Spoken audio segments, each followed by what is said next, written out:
contente de voir que vous êtes plus nombreux que d'habitude aujourd'hui. Donc vous êtes les bienvenus pour ce deuxième numéro de Penser la société de la saison. Donc, ce qui sera porté sur l'usage des statistiques dans la délivration d'une information qui peut être potentiellement transformée ou manipulée. Et pour ça, je vais m'effacer tout de suite parce qu'on va laisser Yoann Charlier, statisticien, vous présenter sa conférence gesticulée qui s'appelle « Un autre nombre est possible ». Et puis je reviendrai après pour poser quelques questions et puis pour que vous, surtout, puissiez aussi poser des questions à la fin de la séance. Merci à tous. Merci beaucoup. Cette introduction que je vais poursuivre en vous proposant quelques chiffres pour se mettre dans l'ambiance. Alors, aujourd'hui en France, 9 emplois créés sur 10 sont sous le statut de CDD ou d'intérim, des emplois précaires. En revanche, 77% des salariés sont en CDI. Au premier semestre de l'année dernière, le PIB avait chuté de 19%, et il s'en était ensuivi une hausse de 14% du taux de chômage. Alors cette année, normalement, le PIB devrait augmenter de 6% et devrait en résulter une multiplication par 2 de l'inflation. Alors pendant le temps qu'on va passer ensemble aujourd'hui, eh bien 24 000 femmes auront donné naissance à un enfant dans le monde et 10 000 personnes seront décédées. 150 de la malaria, 300 du Covid, 300 d'accidents du travail aussi, 1500 de faim ou des conséquences de la malnutrition et 1600 du cancer. Plus légèrement, pendant le premier confinement, 5% des Français ont arrêté de porter les slips. C'était dans un sondage. Selon un récent sondage, toujours, 13% des Français se disent de gauche, 39% se disent de droite. 5% des électeurs du Front National se disent de gauche. Et 4% des électeurs de La République En Marche. Alors, toujours concernant ce spectacle, 90% d'entre vous sortiront normalement satisfaits. 8% auront envie de faire pipi mais n'oseront pas se lever, donc sentez-vous libres.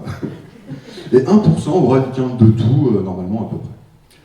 Toujours pendant le temps qu'on va passer ensemble, il y aura 45 000 heures de vidéos qui auront été déposées sur YouTube. Et Bernard Arnault aura gagné 7 millions d'euros. Je vais juste faire une petite parenthèse. Quand j'ai commencé ce spectacle, il y a un an à peu près, je disais, et Bernard Arnault aura gagné 65 000 euros. C'est vous dire la hausse du pouvoir d'achat du bonhomme. 100% des personnes qui ont bu de l'eau sont mortes ou vont mourir. Une girafe n'a absolument zéro chance de se faire croquer par un tigre dans la savane. Et 100% des girafes se tapent totalement des statistiques sur les girafes, bien sûr. 13% quand même des ménages brésiliens changeront de lave-vaisselle avant la fin de l'année. Et il y a 10%, messieurs, dames, 10% de réduction sur les côtes de porc à l'Intermarché. Alors que faire ? Que faire, mesdames et messieurs, de toutes ces informations ? Pour un professionnel des statistiques comme moi, ça me semble évident. Voilà. J'avais mis ça de côté, mais on prend une poubelle, on fait le tri des déchets, et puis on reprend tout depuis le début. Donc je m'appelle Yoann Charlier et je suis statisticien. Et je suis venu faire ça avec vous. Aujourd'hui, le tri des déchets de l'information statistique, on trier le bon grain, de la statistique mobilisatrice qui peut révéler des phénomènes sociaux, statistiques utilisées en sciences sociales. Bonjour madame. De livret des statistiques manipulées par les pouvoirs, tous les pouvoirs, les pouvoirs politiques, médiatiques, économiques. En tant que statisticien, je connais 2-3 tuyaux, 2-3 astuces comme ça pour débusquer un petit peu les manipulations et puis pour qu'on arrête un petit peu de se faire avoir par tout ça. Alors je me suis dit, Yoann, faut que tu ailles prévenir le monde, faut que tu ailles voir les gens, le bon peuple d'Argenteuil et d'ailleurs, et apprends-leur ces techniques. Et là, il y a une petite voix dans ma tête qui m'a dit, mais attends, toi, tu vas aller prêcher comme ça la bonne parole, dire quoi ? La vérité ? C'est un peu prétentieux.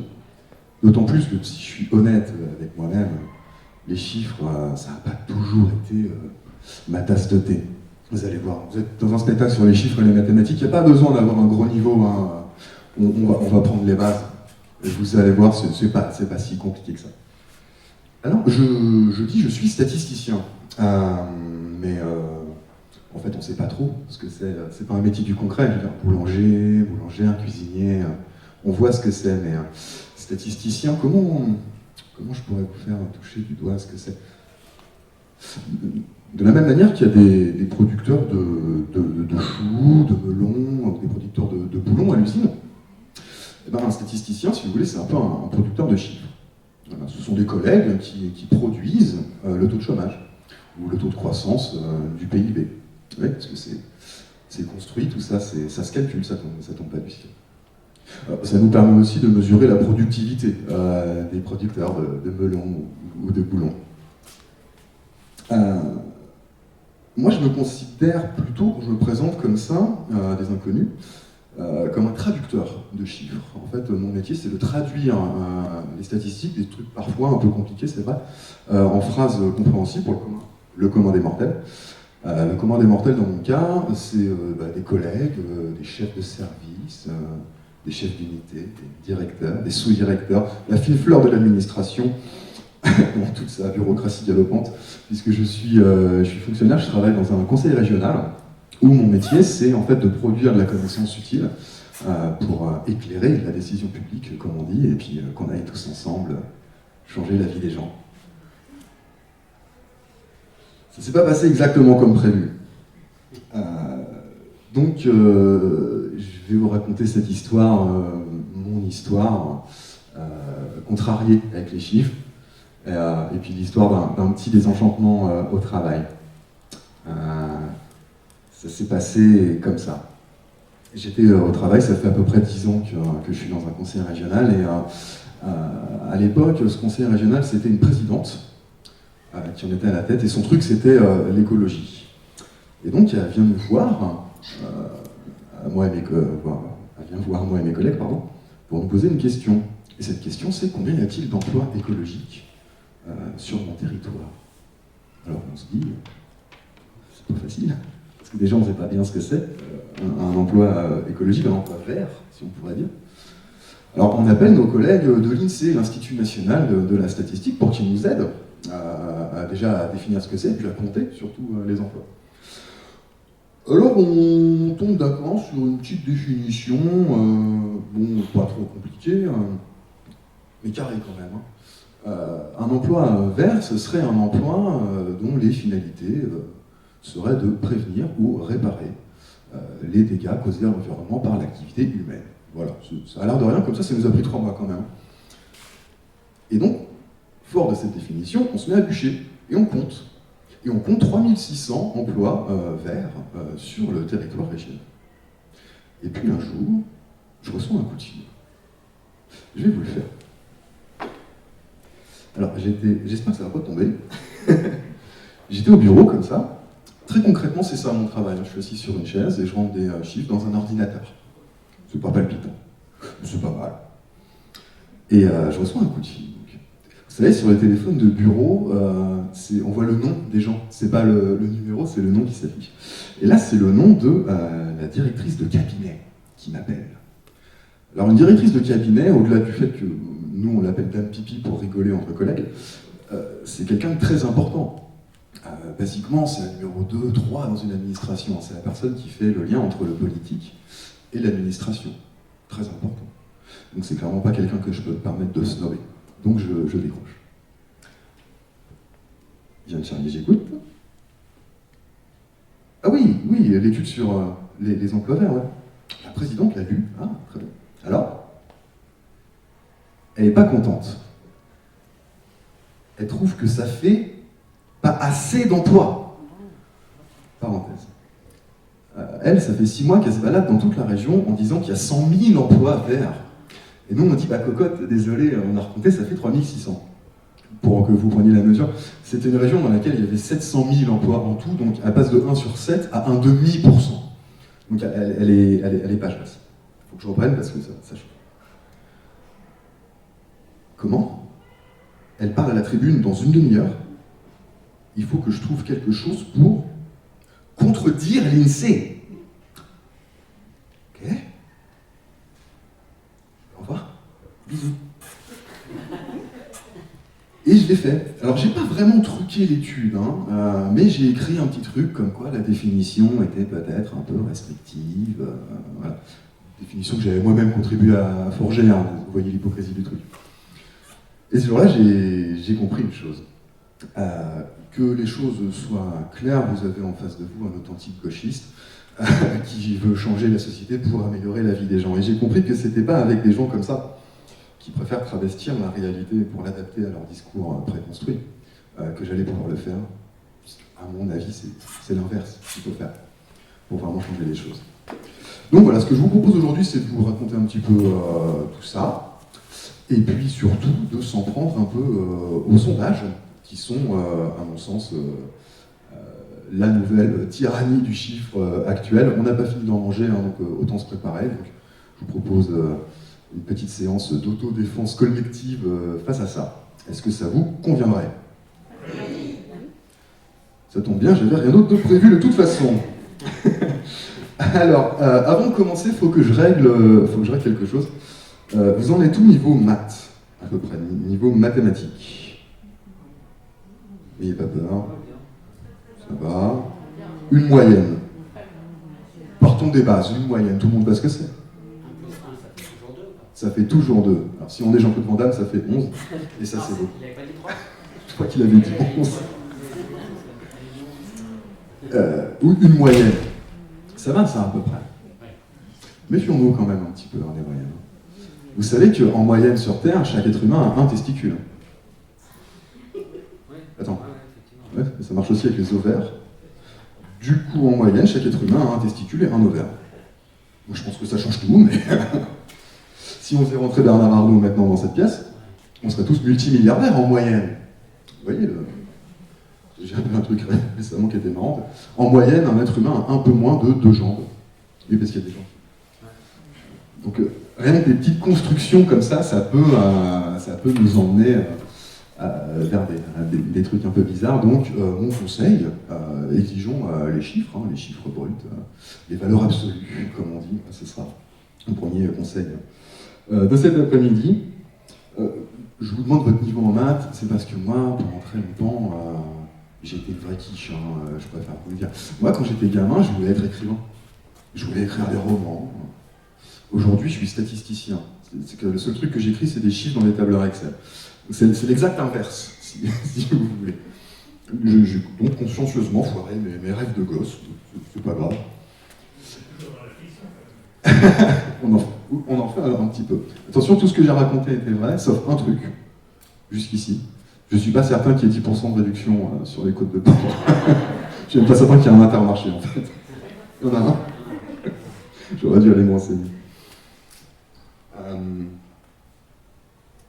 Oui, je vous disais, moi à la base les chiffres c'était pas du tout mon truc. Moi en fait, j'ai su lire très très tôt quand j'étais gamin, à 2-3 ans, et ça s'est passé comme ça. Mon père, il était ouvrier, et il rentrait manger le midi à la maison. Et il faisait 3 trucs. Il rentrait manger du coup, il lisait son journal, et il faisait une courte sieste. Alors moi, bon, du haut de mes 2-3 ans, faire la sieste, manger, j'avais bien compris l'utilité du truc, si vous voulez, mais le journal, alors que ça avait l'air aussi important, si vous voulez, s'il faisait ça tous les jours, systématiquement, manger, journal, sieste. Alors, intrigué, j'allais monter sur ses genoux et puis j'essayais de déchiffrer comme ça ce qu'il y avait dans le journal, quoi. Et donc c'est comme ça qu'en grande partie, bien sûr, pas seulement lui, mais en grande partie, mon père m'a appris à lire dans la Nouvelle République, qui est le quotidien régional du coin d'où je viens.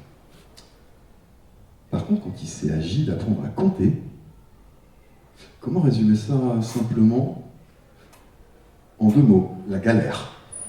Là, je vous parle d'un truc, j'avais pas 2-3 ans, j'avais 9-10 ans, j'allais rentrer au collège, et moi je galérais avec un truc, c'était les tables de multiplication. Ça m'a fait souffrir, ça, quand j'étais gamin. Avec mon père, mon père avait monté un stratagème, en fait. Je sais pas si vous vous rappelez les cahiers de brouillon qu'on avait à l'école. au dos des cahiers brouillons, il y avait souvent les tables de multiplication également. Alors mon père, il avait fait un truc, il avait mis du blanco sur les résultats, comme ça faisait 1 fois 1 égale, c'est bon. Il en avait photocopié une centaine comme ça. Et puis tous les soirs, on avait un deal, je devais remplir les tables de 1 à 9. Et puis quand je donnais une bonne réponse, il me donnait 1 centime de franc. Et par contre, quand je donnais une mauvaise réponse, c'est moi qui lui devais 1 centime de franc. Donc croyez-moi pas, je lui dois encore du pognon de cette époque-là. Non, c'était vraiment compliqué. Tiens, faisons un petit sondage. Vous m'avez dit que vous aviez plutôt un bon niveau en maths. Pour combien d'entre vous, levez la main ceux pour qui ça a été une souffrance les mathématiques à l'école? Ah, pas tant que ça. Ah, on est sur dur.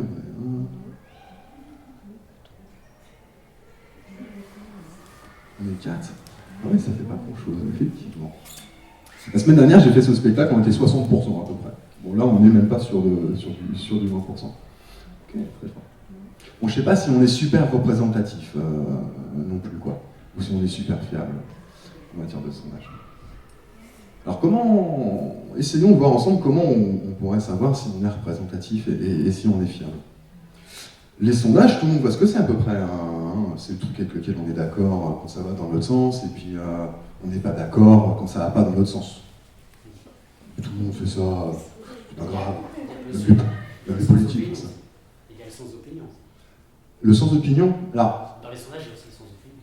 Oui, alors on verra peut-être ça. On en reparlera peut-être après. Mais le sens d'opinion, vous savez qu'il est de moins en moins proposé dans les réponses. C'est aussi une manière de manipuler les trucs. Mais très très bonne remarque. Un sondage, d'où ça vient les sondages? Les sondages, c'est un petit peu, si vous voulez, l'art de fabriquer des échantillons. Un petit peu comme les gens qui font des flacons de parfum.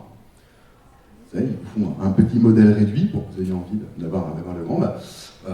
Le sondage d'opinion, c'est ça, c'est la manière de construire un échantillon pour nous donner à voir un phénomène plus global. Par exemple, on va interroger une petite partie des électeurs pour essayer d'estimer ce que sera le résultat de l'élection. Parce que oui, si on interroge tous les électeurs, ça s'appelle juste une élection, ça s'appelle plus un sondage. Et là, il y a les sondages, ça vient il y a très très longtemps en fait, c'est pas un truc récent. En fait, ça vient bien sûr de l'industrie minière, de l'industrie pétrolière. Quand les mecs, ils achetaient des arpents et des arpents de terrain dans le Wyoming ou je sais pas où, ils n'allaient pas tout retourner tout de suite pour trouver du pétrole ou du fer ou je ne sais quoi, au petit bonheur la chance, non. Ils mettaient des petites sondes dans le sondage. Et en fonction de ce qu'ils trouvaient, ils pouvaient essayer d'estimer ce qu'ils allaient trouver dans le sol, et de l'endroit où ils avaient les meilleures chances de trouver du pétrole. Alors bon, il y a d'autres endroits où on peut coller des sondes, mais ça c'est autre chose. Et en gros, il y a deux manières aujourd'hui dominantes, si vous voulez, de choisir ces personnes qu'on va interroger pour répondre au sondage. Alors il y a une méthode qu'on appelle aléatoire. C'est un tirage au sort, ni plus ni moins. Pour sélectionner les gens qui répondent à votre sondage, vous les tirez au sort. Exemple pour un sondage politique, vous prenez les listes électorales, vous tirez au sort les gens, et puis voilà, vous les interrogez. Méthode aléatoire. Ça, c'est surtout ce qui est utilisé en sciences sociales, en sociologie, en sciences politiques, ce genre de choses, pour faire des enquêtes. Et il y a une seconde méthode, qu'on appelle la méthode représentative, la méthode des quotas. Un truc qu'on connaît tous, auquel on a tous déjà été confrontés, puisque c'est la méthode hégémonique, c'est quasiment, on ne fait que ça en fait dans le sondage d'opinion, où là, c'est intéressant, l'idée n'est pas bête au début, on va essayer de se forger une mini-société, un échantillon, qui sera comme un miroir de la société française. Dans la société française, il y a tant d'hommes, tant de femmes, tant d'ouvriers, tant de cadres. Eh bien, on va essayer d'interroger sur les 1000 personnes à peu près qu'on va prendre, c'est ça à peu près la moyenne, on interroge 1000 personnes dans le sondage d'opinion aujourd'hui. On va essayer de prendre la même proportion d'ouvriers, de cadres, de femmes, d'hommes que dans la société. Dans la méthode aléatoire, bonjour. Dans la méthode aléatoire, on le fait aussi si vous voulez, mais on le fait après. on le fait a posteriori. En fait, on regarde qui on a interrogé et on se reconstruit sa mini-société en donnant une importance différente aux gens, en donnant des poids différents, en pondérant, comme on dit. Et donc, on le trouve après.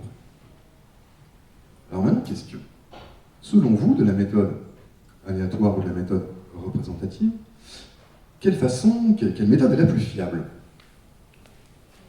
La première. Ouais. Si je peux vous aiguiller, on vit en démocratie représentative. Est-ce que vous trouvez ça toujours fiable? Ne répondez pas, parce qu'on va avoir des problèmes. Effectivement, madame, c'est la première méthode, la méthode aléatoire. Puisqu'en réalité, il faut qu'on se mette d'accord sur ce qu'on entend par fiabilité en statistique et en sciences, en général. On est d'autant plus fiable en sciences qu'on sait dans quelle mesure on risque de se tromper. C'est un peu contre-intuitif, si vous voulez, mais on est d'autant plus fiable qu'on sait dans quelle mesure on risque de se tromper. Et pour ça, on a un super outil, en fait, en stats, qui s'appelle la marge d'erreur. Et la marge d'erreur n'est, en théorie, calculable que pour la méthode où on tire au sort les gens. Alors, il y a toute une théorie mathématique derrière, je vous la résume, mais en gros, il faut que tout le monde ait la même probabilité d'être interrogé, pour que le calcul soit valide. Ce qui n'est pas le cas du tout quand on présélectionne les gens. On comprend assez facilement, du coup, tout le monde n'a pas la même probabilité. Et donc la théorie statistique nous dit que, normalement, il est impossible de calculer une marge d'erreur dans le cadre d'un sondage par quota. Bon, vous savez tous qu'il y a une différence entre théorie et pratique, ça arrive. Et bon, en fait, le calcul, normalement, n'est pas considéré comme valide, mais il est largement accepté par la profession. On considère que c'est l'empirisme, l'expérience qui a parlé, pas la théorie. Bon. Et la marge d'erreur est un truc qu'on voit très très peu, en fait, dans les sondages. Alors, on a commencé à les voir apparaître en 2017. Aujourd'hui, il y a quelques journaux, je pense au Monde notamment, qui est assez, assez pointu là-dessus, et maintenant, eux, ils les donnent, mais ça reste assez rare de les voir, alors que c'est une obligation légale de les faire figurer. Alors, dans les rapports d'études, pas dans les reprises par les médias, ce qui pose des problèmes. Tenez, un sondage. On vous les présente comme ça, à peu près. Prenons ces deux candidats, totalement fictifs, hein, et pour les besoins de l'expérience, appelons-les Emmanuel Micron, pourquoi pas, et Marianne Lapine. On est sur un second tour d'une élection locale, quelque chose comme ça. Imaginons. Et donc le sondage nous dit, tiens, ce candidat ici est à 53% d'intention de vote, et cet autre candidat ici est à 47% d'intention de vote. Et on oublie un truc assez fondamental qui est la marge d'erreur. C'est là que, quand on bosse avec des accessoires, il faut répéter. Je donne un petit stylo pour faire des innovations.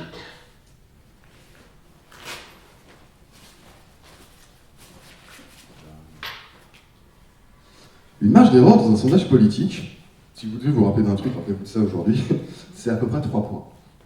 Il faut toujours appliquer plus ou moins 3 points au résultat qu'on voit dans un sondage. Donc, si vous voulez, ici, on est en réalité entre 50 et 56% d'intention de vote, et ici, on va être... Oh, ça fait 44, si je suis encore compté. Entre 44 et 50. Avant de voir ces marges d'erreur, on se disait, bon, bah, c'est plié. C'est le candidat du haut qui va gagner, en fait. Alors que si on fait apparaître l'intégralité des chiffres, les choses deviennent plus compliquées, hein, plus subtiles. En gros, ils sont à peu près à égalité, avec un bonus offensif, bien sûr, pour le gars du haut. Mais c'est moins sexy. Les médias ont tendance à appliquer beaucoup le narratif sportif au duel politique. On veut du duel, on veut de l'affrontement. C'est très très calqué sur les matchs de boxe ou les matchs de tennis. C'est marrant. On casse cet effet-là dès qu'on essaye de représenter les marges d'erreur. Exercice pratique, tiens. Sur un sondage, on va laisser tomber les personnages fictifs. Et donc sur un sondage que j'ai vu récemment, qui mettait Éric Zemmour et Marine Le Pen dans la balance, un genre de primaire de l'extrême droite. Et donc ce sondage, qui date de fin octobre, nous disait Éric Zemmour est à 17%, Marine Le Pen est à 16%. Elle nous donnait une information supplémentaire, c'était plus 2 par rapport au sondage d'avant, il était à 15, il passe à 17. Et Marine Le Pen était à moins 2, donc elle était à 18, elle passe à 16. Le commentaire du sondage était le suivant. C'était quelque chose comme Éric Zemmour décolle, Marine Le Pen dégringole, quelque chose comme ça. Il vous manque une information pour avoir le tableau complet ici, la marge d'erreur était donc de 3 points. Qu'est-ce que nous pouvons collectivement en conclure concernant ce sondage? Tout à fait. C'est qu'en fait, commenter une augmentation ou une baisse de 2 points alors que la marge est de 3 points, ça ne sert pas à grand chose, si vous voulez, de commenter un truc pareil. Et de même, 17-16, dès que les écarts sont en dessous de la marge d'erreur, en gros, mieux vaut s'abstenir de commentaires. Considérons que ces deux protagonistes sont à égalité. Sont à égalité.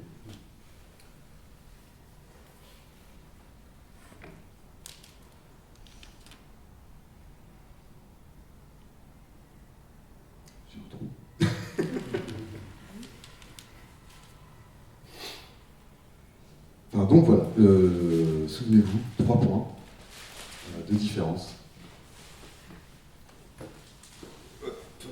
Et on n'en a plus besoin, on va plus voir leur sale tête.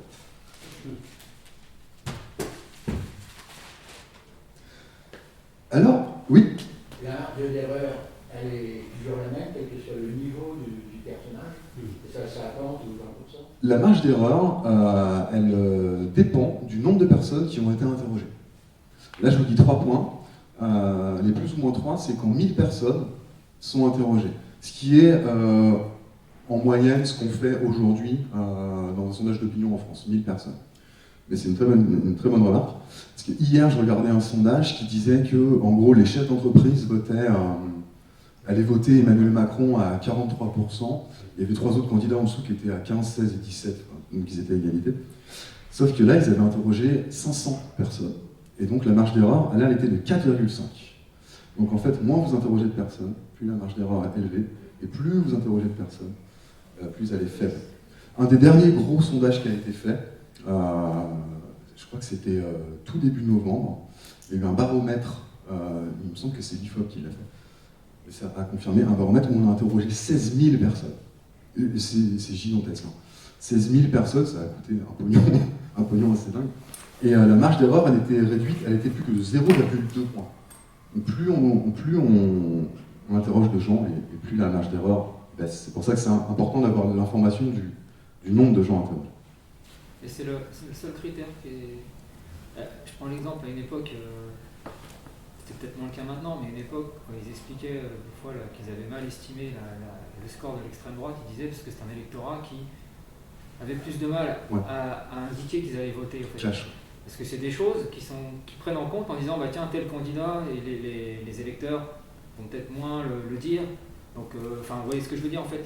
Ils pondèrent mais sur des critères un peu subjectifs en fait. C'est ça.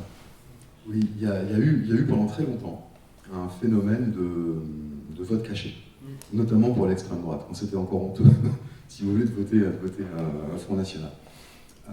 Les sondeurs, après la fameuse rouste qui se sont prises, comme on s'est tous pris, de Jean-Marie Le Pen au second tour, se sont quand même vachement questionnés. Ils ont dit là, on a quand même raté un truc. Et donc, ils ont commencé à faire ce qu'on appelle des redressements. Donc, à corriger, en fait, mais de façon très, je dirais pas forcément subjective, mais de manière opaque, dirons ces trucs-là. Donc ils font des contrôles par rapport à ce que les gens avouent avoir voté aux élections précédentes, par exemple, ou par rapport à ce qu'on sait du vote dans certaines catégories de la population, et donc on va remettre en question effectivement les réponses des gens. Ce qui pose problème, ce qui pose question, en tout cas, pas forcément problème, mais qui questionne, puisque les entreprises qui fabriquent ces sondages ne donnent pas quelles sont les clés du redressement, ne donnent pas la méthode. La méthode n'est pas publique. Ils se cachent derrière le secret commercial et le secret des affaires. Alors que quand un universitaire peut faire le même genre de calcul, de redressement, lui, il vous donnera, forcément, pour que vous compreniez la recette, il vous donne l'intégralité de la recette. Et pour les sondages d'opinion, les sondages commerciaux, dirons-nous, c'est quelque chose qui est donc pris en compte, mais dont on ne sait pas comment. Et ça pose vraiment question. Apparemment aujourd'hui, ce que disent Brice Teinturier et les gens qu'on voit beaucoup à la télé, c'est qu'ils le prennent de mieux en mieux en compte et que les gens le cachent de moins en moins, en fait. C'est devenu beaucoup plus banalisé de voter, notamment à l'extrême droite. Donc, normalement, c'est un peu mieux pris en compte. Bon, vous voyez tous les défauts qu'a cette méthode des quotas. Alors comment ça se fait qu'elle ait pris cette position complètement hégémonique aujourd'hui? Parce que je dis, c'est la seule méthode qui existe dans les entreprises de type Ipsos, IFOP, OpinionWay, tout ce qu'on peut voir dans les médias.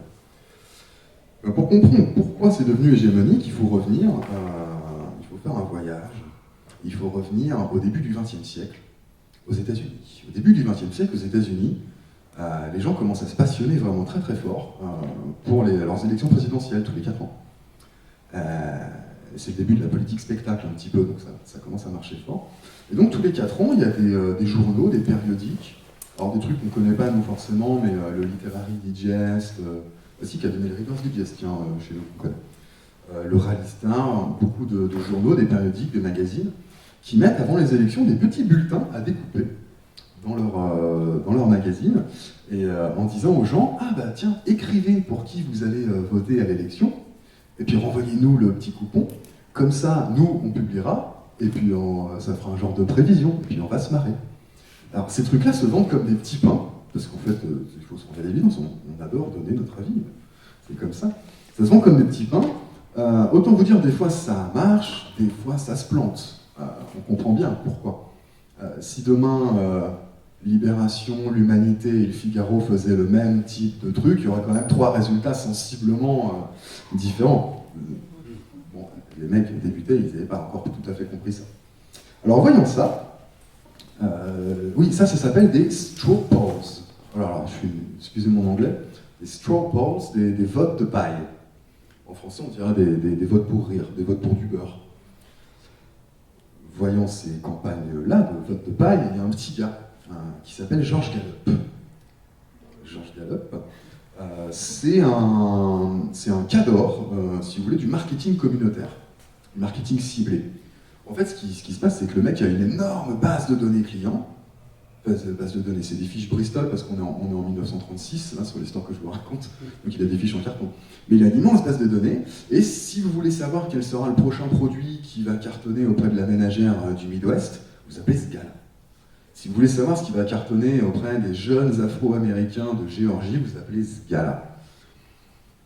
Et donc lui, il voit les straw polls et il se dit, tiens, je pourrais appliquer ma méthode marketing aux élections, parce que bon, après tout, consommation, élection, il y a un produit, c'est le candidat, il y a un consommateur, c'est l'électeur.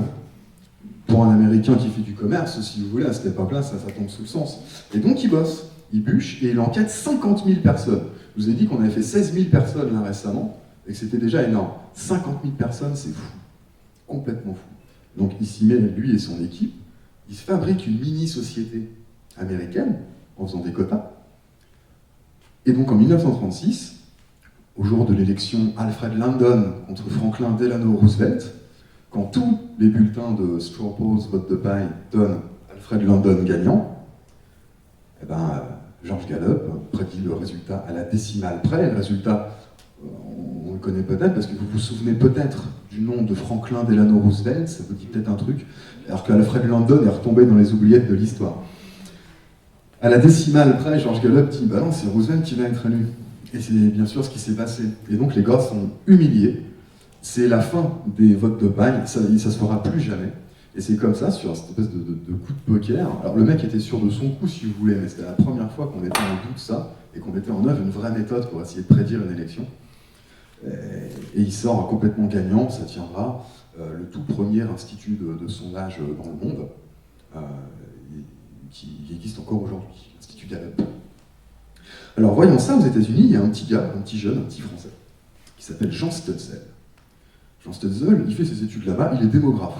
Alors, la démographie, c'est un truc sérieux, c'est un peu aride, ça parle de natalité, de mortalité, de migration, c'est très très utile. C'est très aride, mais très utile. Pour le coup, on est vraiment dans une grosse branche des maths. Et il voit ça, et il est vachement époustouflé, parce qu'il vient de faire l'ami George Gallup, là. Et il se dit, j'aimerais bien apprendre la technique pour la ramener à la maison, quand j'aurai fini mes études. Et c'est ce qu'il fait. Et donc, quand il revient en 1938 en France, il fonde l'IFOP, l'Institut français d'opinion publique, qui existe encore aujourd'hui, et qui est donc le tout premier institut de sondage français. Alors, en 1938, l'IFOP est on peut vraiment appeler ça un institut de sondage, parce que c'est comme un laboratoire de recherche indépendant. Ils s'auto-saisissent de leurs questions, c'est-à-dire qu'ils n'ont pas de clients. En fait, ils disent, tiens, on va bosser là-dessus, et puis on va publier. Ils ont une petite revue dans laquelle ils publient leurs résultats. Et ça marche très très bien. Vous savez ce que c'est la première question de sondage qui a été posée en France? On est en 1938, pour remettre dans le contexte. Et la toute première question qui a été posée dans le sondage en France par l'IFOP, c'est « Approuvez-vous les accords de Munich ?» Alors, les accords de Munich, pour résumer à la serpe, vraiment très très rapidement, c'est quand tous les pays d'Europe se sont mis d'accord pour laisser Hitler faire joujou avec la Tchécoslovaquie. Hein, voilà. S'il y a des historiens, je suis désolé, mais c'est à peu près ça. Et donc, la majorité des Français va répondre oui. Oui, on est d'accord pour laisser Hitler faire joujou avec la Tchécoslovaquie. Il y a une question subsidiaire, en revanche, 70% des Français répondent par contre, c'est la dernière fois qu'on lâche un truc avec là. Après on se la colle. Et c'est donc ce qui s'est passé. Première question qui a été posée. Vous voyez, c'était les questions de société déjà. Pendant la guerre, l'IFOP sera mis en sommeil, disons, comme toutes les activités. Et après la guerre, l'Europe est ruinée, la France est ruinée, donc il n'y a pas de raison, l'IFOP est ruiné également. Et donc Jean Stutzel, le fondateur, va être forcé de se mettre en quête d'actionnaires pour renflouer, si vous voulez, un petit peu les caisses et pour pouvoir continuer d'exister. Donc en fait, l'IFOP aura duré à peu près 3 ans, puisque il s'était mis en sommeil pendant la guerre. C'est le régime de Vichy qui a interdit la publication de sondages, tout simplement en 1941. Donc l'IFOP, indépendant, a vraiment duré 3 ans. Après la guerre, s'est ouvert une autre ère, une ère un peu plus business, dans laquelle on peut croiser de sacrés personnages. C'est là qu'ils commencent à faire des études de marché, des études de conseil pour des grandes marques, etc. Toute une bande de consultants de Golden Boys vont commencer à arriver juste après la guerre, jusque dans les années 80 à peu près. Donc, comme je vous ai dit, une galerie de sacrés personnages. Moi, j'en ai sélectionné un seul, parce que c'est mon chouchou. Il s'appelle Jean-Marc Lèche. Moi, je l'appelle Jean-Marc, parce que c'est vraiment le meilleur. Jean-Marc Lèche, c'est un gars qui est connu pour être le premier à avoir truqué un sondage en France et s'être fait choper. C'était en 77. Revenons en 1977. En 77, Valéry Giscard d'Estaing est président, le plus jeune président de la République à l'époque. Et il est en train de bosser sur une petite politique là, de sa façon. Il se dit, tiens, il y a plein d'immigrés qui sont venus en France pour aider à reconstruire le pays après la guerre. Moi, j'aurais bien envie qu'ils retournent chez eux. Donc, j'aimerais bien bosser sur une idée, c'est-à-dire leur donner une prime de retour, un petit bakshish, quoi, pour qu'ils rentrent dans leur pays. Alors, il appelle l'IFOP, qui a un monopole de fait à l'époque sur les sondages, et il appelle Jean-Marc Lèche, mon gars Jean-Marc. Jean-Marc dit, ok, très bien, je te fais un sondage. Et donc, à la question, êtes-vous favorable au principe d'une prime de retour pour les immigrés dans leur pays d'origine? Les Français vous répondent oui. Les immigrés dans leur pays, oui. La prime, par contre, non. Non, ça, on reste là. On la garde, ça, c'est dans la poche.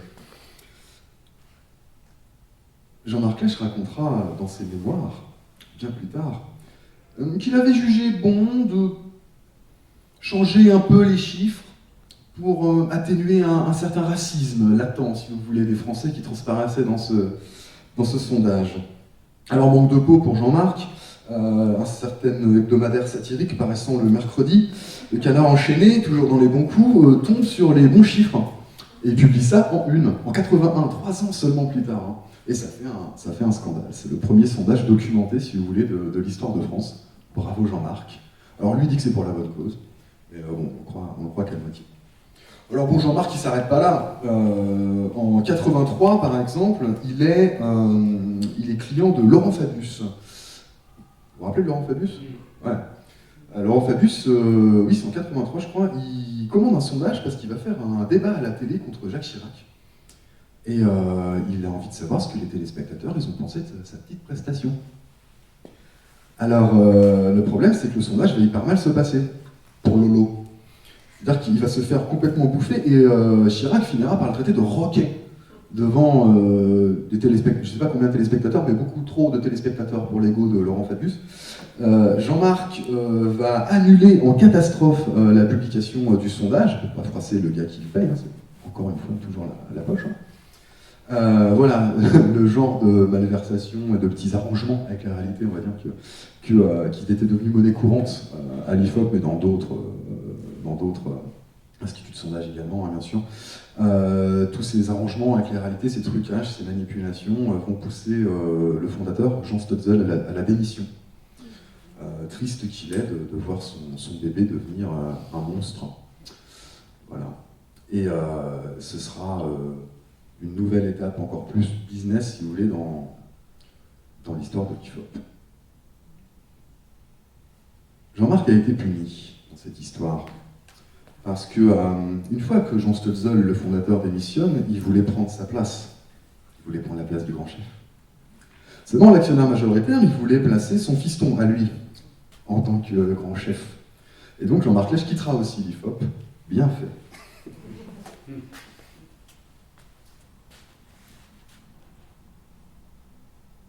Et là, je me suis dit, tiens, c'est marrant, cet actionnaire majoritaire là, qui punit Jean-Marc,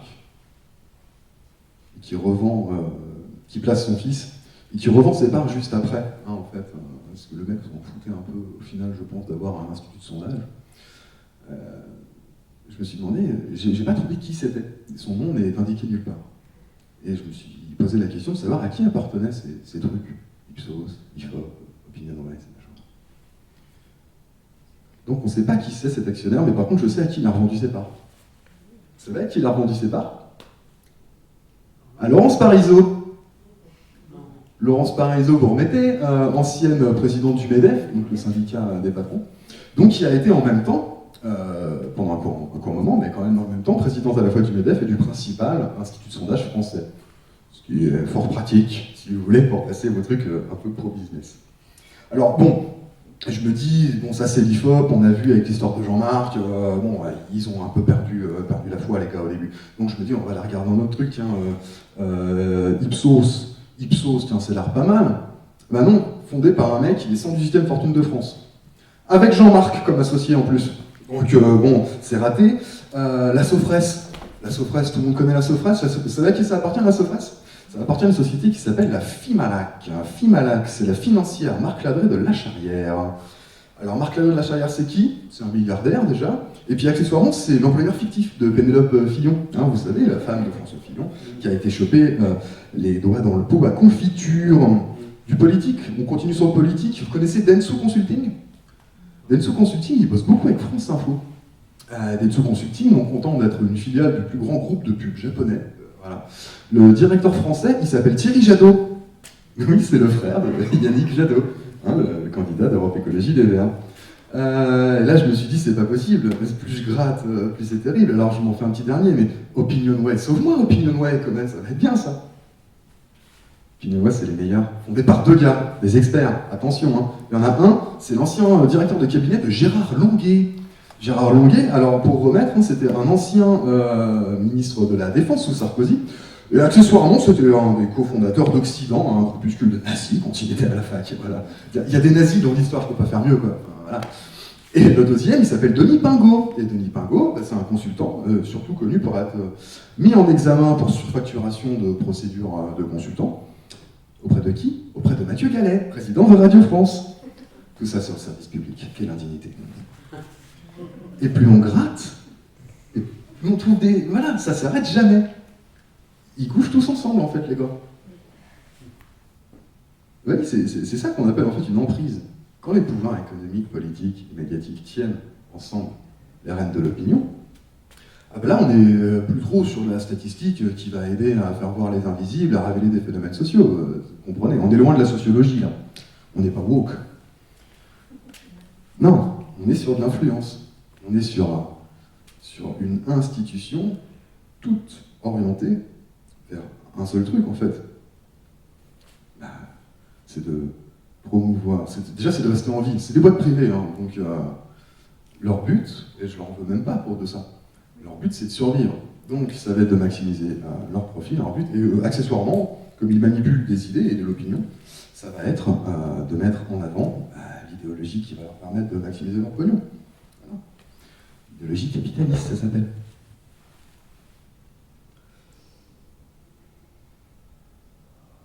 Et ça s'arrête même pas là. Saviez-vous que depuis le 1er janvier 2018, les sondages d'opinion sont rentrés officiellement dans la méthode de calcul du temps de parole des partis et des groupes politiques dans les médias, à la télé, à la radio? C'est ce monsieur-là qui a fait. C'est grâce à lui. Attention, je ne dis pas qu'avant c'était parfait. Hein. Avant, le temps de parole dans les médias, donc à la télé, à la radio pour les groupes politiques et les partis politiques, c'était basé sur le nombre de maires, sur les résultats aux élections, sur le nombre de députés, de parlementaires, etc. Là, c'était pas parfait, mais ça venait du fonctionnement démocratique quand même de la société. Là, il s'agit de faire rentrer des estimations produites par des boîtes privées qui roulent que pour elles-mêmes et dont la pratique est contestable à la fois parce que, comme on le disait tout à l'heure, les méthodes sont très opaques. Et en plus, je vous ai parlé d'un certain candidat tout à l'heure, Sneagol. C'est eux qui ont décidé, c'est les boîtes de sondage qui ont décidé de le tester dans les sondages, le mec n'est pas candidat. Donc en plus, si vous voulez, ils ont un véritable pouvoir sur qui va rentrer dans la tête des gens. Parce que c'est ça leur travail, c'est de faire rentrer des idées dans la tête des gens. Mais bon, tout ça, les temps de parole des partis politiques, je vous parle de tout ça, on s'en fout en fait pour demain. On s'en fout parce qu'on n'en a plus besoin. Parce qu'on a un super président. Pas vrai? Vas-y, il transcende les partis, il est au-dessus de tous, lui, voyons.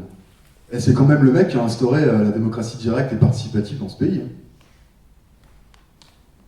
Je vous sens super sceptique, là. Non, sérieux? Attends. Vous vous rappelez pas?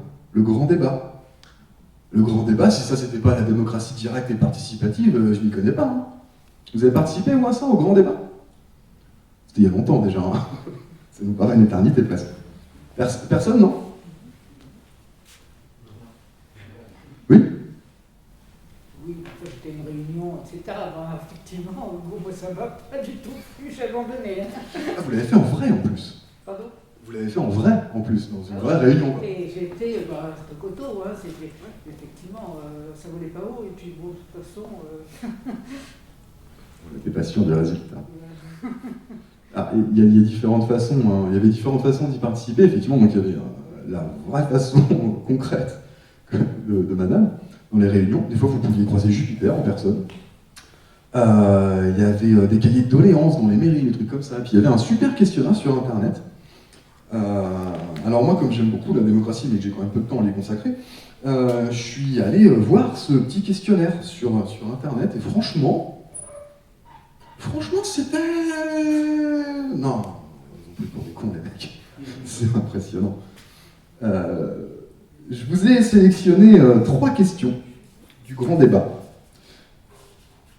qui vont illustrer quelque chose qui est aussi important dans les sondages. Là, il s'agit du grand débat, hein, mais ça marcherait pour les sondages. C'est la manière dont on peut orienter les questions. Alors, je vous propose de jouer tous ensemble avec ces 3 exemples à question pour Macron. Attention, il faut être au taquet. On va rejouer le grand débat tous ensemble aujourd'hui. Alors, première question. Alors, il y a un 10. pas chez vous. Première question, soyez sur le coup. Top. Faut-il diminuer le nombre de parlementaires? Députés plus sénateurs égale 925. Oui ou non? Ouais, tiens, levez la main, tiens, ceux qui sont plutôt d'accord. Faut-il diminuer le nombre de parlementaires, entre parenthèses, députés plus sénateurs égale 925? Pas mal. Moi, j'ai envie de vous la proposer. On aurait pu la poser dans d'autres termes. On aurait pu la poser comme ça. Faut-il augmenter le nombre de parlementaires, entre parenthèses, députés plus sénateurs, égale 1 pour 70 000 habitants en France? Vrai chiffre. Ça change un peu le truc, vous voyez? Parce que, bon, la petite parenthèse, député plus sénateur égale 925, ouais, je me dis, bah, ouais, c'est pas loin de 1000, ça fait beaucoup, mais en fait, on sait pas vraiment. Moi, j'aimerais savoir comment ça marche dans les autres pays, si c'est beaucoup ou pas, je sais pas. Alors que quand on me dit 1 pour 70 000 habitants, à la limite, moi je trouve qu'on n'est pas super bien couvert. Mais peut-être que je me gourre. Donc ça, le fait d'avoir mis, entre parenthèses, une petite indication, si vous voulez, c'est en sociologie, en psychologie, on appelle ça un effet de priming. C'est un effet que moi j'appelle la réponse, c'était peut-être dans la question, si vous voulez. Donc c'est fait pour... Voilà. Alors eux, ils vont dire, non, c'est pour vous donner une information objective, sauf qu'en fait, c'est pas du tout comme ça que ça va fonctionner dans notre cerveau. On va recevoir, nous, cette information comme un biais, en fait, et ça va venir biaiser une réponse. Allez, seconde question, celle-là je l'aime bien, elle est en 2 parties, attention, c'est une petite variante. Attention, top. Afin de réduire le déficit de la France, qui dépense plus qu'elle ne gagne, pensez-vous qu'il faut avant tout réduire les dépenses publiques, augmenter les impôts, faire les deux en même temps, ou bien je ne sais pas? Alors, on va s'arrêter 2 secondes sur l'honnêteté des gars qui ont quand même mis une réponse « je ne sais pas ». Ils sont pas allés jusqu'à mettre une autre 2 points précisés. Parce que ça savait très bien ce qui allait se passer. Hein, une bande de communistes qui allait se pointer et dire qu'il fallait augmenter les cotisations sociales. Calmez-vous. Cette question était donc en 2 parties. J'adore en plus le petit taquet qu'ils mettent au milieu.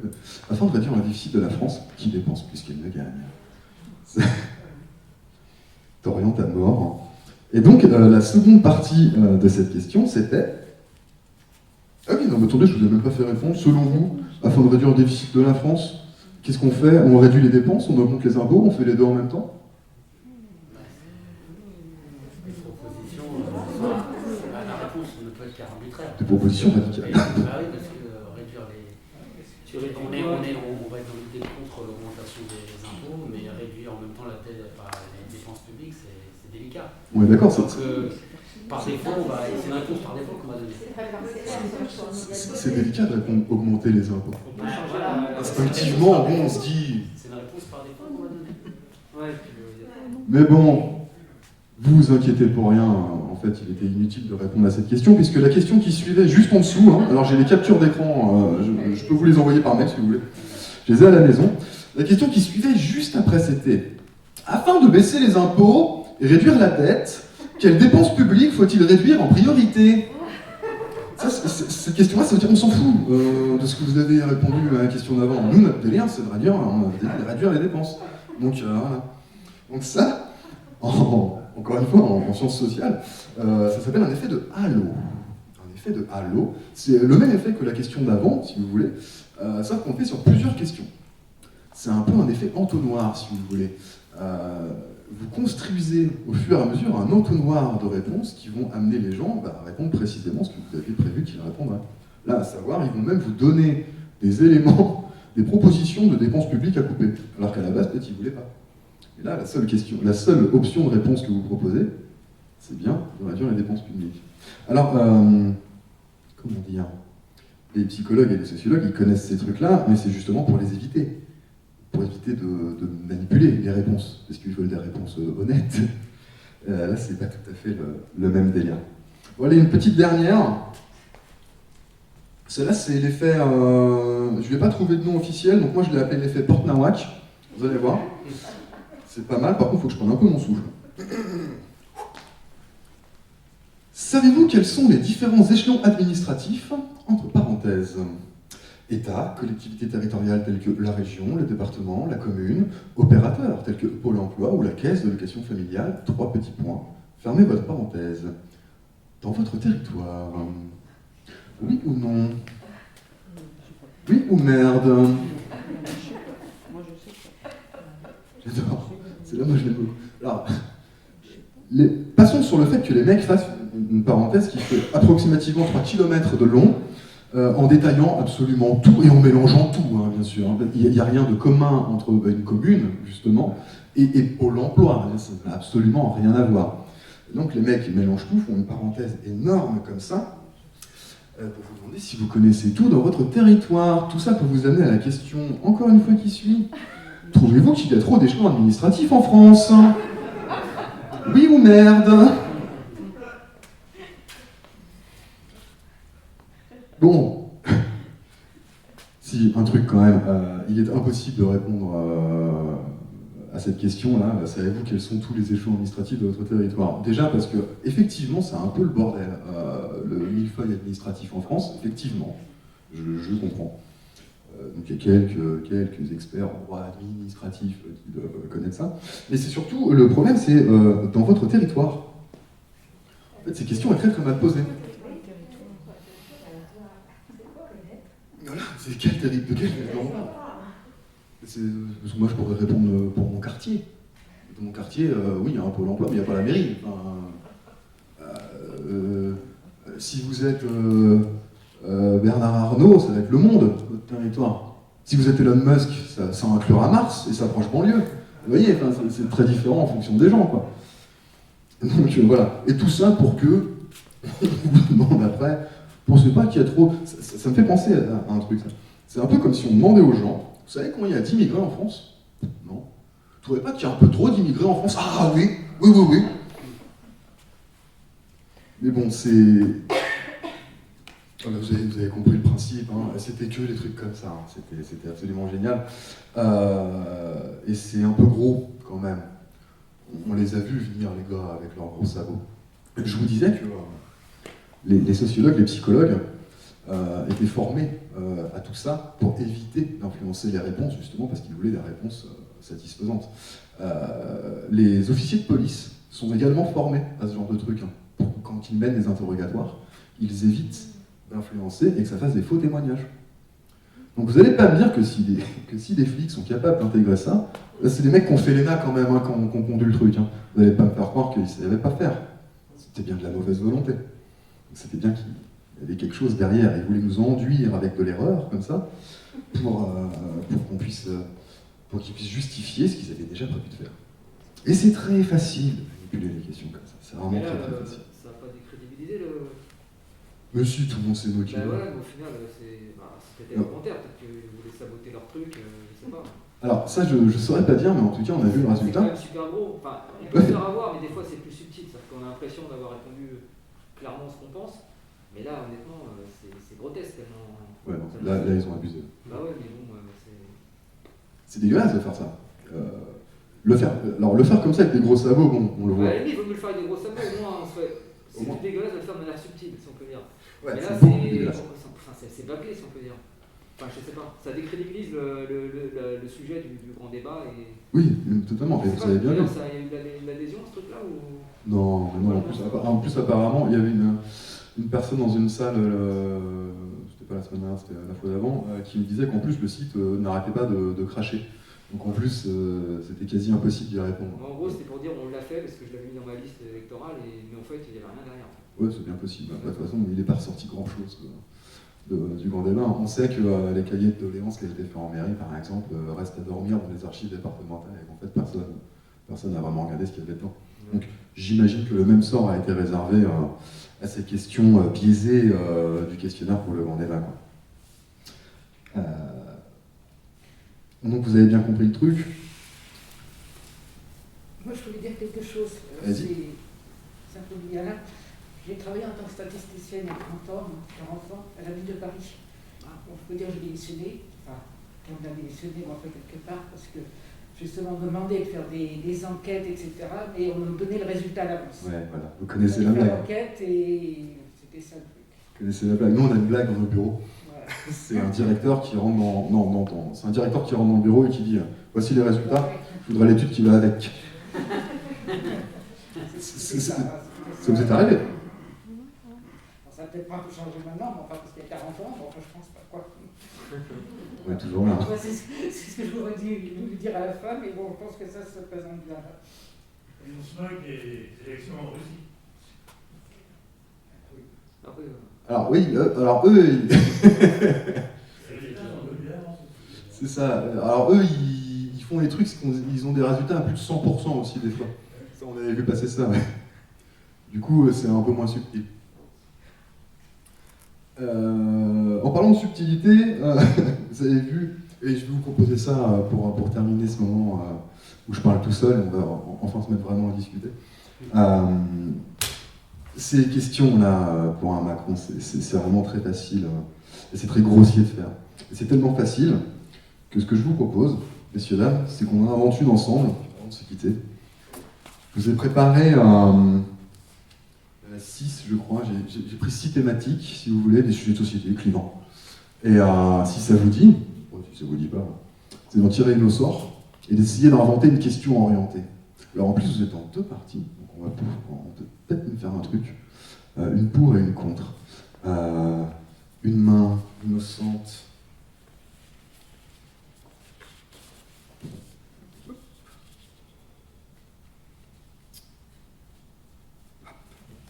Alors, tiens, collègue, si vous tirez un petit carton, alors, il y a une phrase écrite dessus. L'exploitation des ressources du pôle Nord. Ah, l'exploitation des ressources du pôle Nord. Est-ce qu'on peut s'inventer une question sur ce thème? Ce que je vous propose, c'est que de ce côté-là, on fasse une question orientée pour l'exploitation des ressources du pôle Nord, et que de ce côté-là, on fasse une question contre. Mais orientée pareil, attention. On va pas faire ça comme ça, on va prendre quelques minutes, vous pouvez discuter entre vous. Quels pourraient être les arguments pour, les arguments contre, qu'on puisse tordre un petit peu à la manière du grand débat. Posons-nous.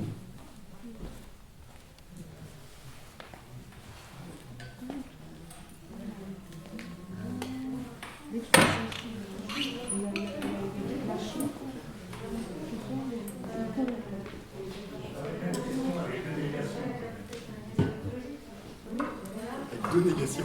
Jean, êtes-vous contre la suppression de l'interdiction de l'exploitation des C'est pas mal ça. C'est très bon ça. Tout le monde a entendu? Attendez. Je propose une question avec 2 négations. Du genre, êtes-vous contre la suppression de l'interdiction de l'exploitation des zones arctiques? Double négation, ça marche très très fort, effectivement.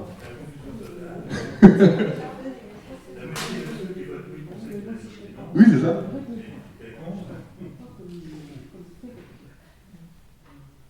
Quelqu'un? Mais oui, mais vous voyez, ça la portée de tous. Pas besoin d'être des cadors, hein. On est des imposteurs.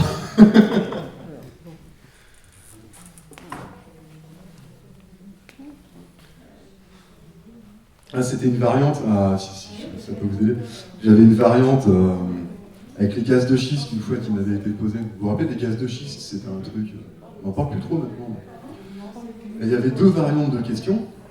C'était, pensez-vous qu'il faille exploiter les gaz de schiste, sachant que les ressources dans le sous-sol français sont considérables et assureraient l'indépendance énergétique de la France? C'était la question. Ah bah du coup oui. Et l'autre question c'était... faut-il exploiter les gaz de schiste, sachant que les ravages sur l'environnement sont considérables et que ça produit des tremblements de terre dans les jardins des gens? On peut tordre les trucs à ce point-là, si vous voulez.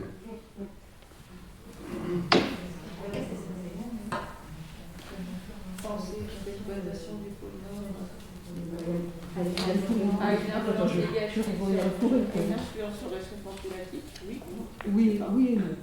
Je vais faire comme beaucoup, oui et non. Oui et non. On peut mettre une réponse, je ne sais pas. Donc beaucoup, c'est oui et non. Mais c'est très, très tendance, très mode. Oui, oui et non. Ça, nanana, ça c'est rouge, c'est vert. Oui et non. C'est très tendance. On met ça.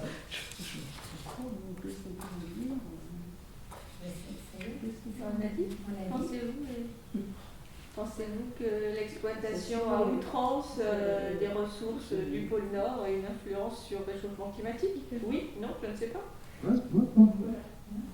Eric Zemmour dirait je ne sais pas, je ne suis pas spécialiste du climat, etc. Par exemple. C'est là-dessus que se passent des trucs un peu climato-sceptiques, on ne sait pas. Or qu'on sait, hein. Je suis pas spécialiste. Pensez-vous que les ours blancs continuent de... Et non, on a vu de protéger les ours blancs et nous partisans dans l'interdiction de l'exploitation des zones. Mais oui, c'est bien. Des ours blancs et des bébés phoques. Tous les gens qui sont les amis des animaux votent. Oui, mais, Dans le bon sens. bien sûr. Mais, et il faut mettre des bébés phoques. Sachant que les ressources arrivent à leur terme et vont provoquer un effondrement, pensez-vous que nous devrions exploiter ce vaste territoire énergétique? Magnifique. C'est magnifique. Inhabité. Oui, il faut rajouter plein de trucs. Hein, En fait, moi, ce que je comprends à travers ce que disaient les messieurs qui proposaient des questions, c'est que systématiquement, il faut une introduction extrêmement culpabilisante pour présenter la question, quoi, finalement. c'est pas forcément systématique, mais ça marche très bien. Au son départ. Ouais. C'est pas forcément systématique. On peut faire autrement, mais ça marche très très bien. Tout ce qui va commencer par... C'est le sentiment dominant, quoi, la culpabilité en introduction, pour introduire le début de la question jusqu'à sa fin. Oui, alors si on veut, là voilà, si on veut manipuler. Et si on... Ah là, le but du jeu, c'était d'orienter à mort. Orienter, manipuler, c'était ça. Sous-jacent, manipuler, d'accord. Ouais. Oui, c'est le but du jeu. Pour que on puisse, après, tous collectivement, une fois qu'on en a fabriqué une, on sait comment les repérer maintenant. Et donc vous saurez comment les repérer. Voilà. Donc je pense qu'en fait, j'ai réussi à vous filer 2-3 tuyaux en fait aujourd'hui. Avec ce petit cours d'autodéfense collective. Je pense que vous êtes armés pour la période qu'on va vivre tous ensemble. Là, faites attention, hein. Ipsos Opinionway ont dit qu'ils allaient publier un sondage par jour avant dans les 2 mois avant la présidentielle. Voilà, donc on aura de quoi faire. Écoutez, je vous remercie beaucoup de votre attention. Vous avez été super. Et de toute façon, on continue à discuter maintenant. Merci à vous.